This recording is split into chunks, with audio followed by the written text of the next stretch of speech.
when one speaks about spiritual matters, it's so easy to put it all up in the clouds instead of bringing it down to earth where we are. You mentioned looking for the good in something, and all I could think of was my divorce many years ago. I'd been married 20 years and he wants a divorce. This is not right. This is against my family's way of doing things. This is against my religion. This is against society and everything else. And it took a long and relatively painful time for me to realize that it was simply like going from being a caterpillar to being a butterfly. I did my best to be a caterpillar and tried to be a good caterpillar. And I thought that's what I was supposed to do. And yet it took this undesirable change to turn me into a butterfly.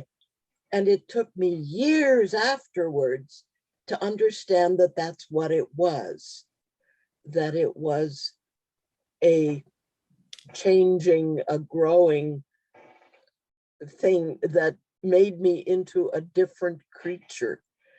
And I think that, call it the birth process or whatever else you want to call it, that's not necessarily pleasurable at the moment.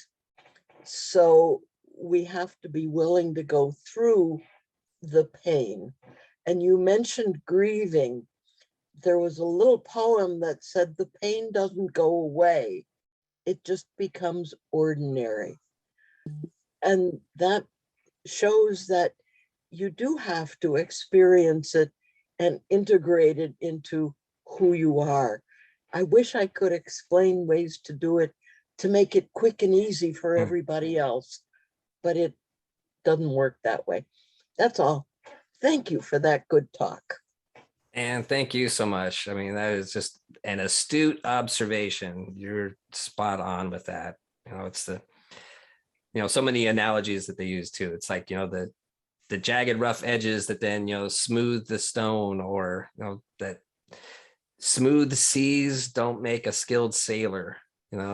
These are the things that bring us into bigger and,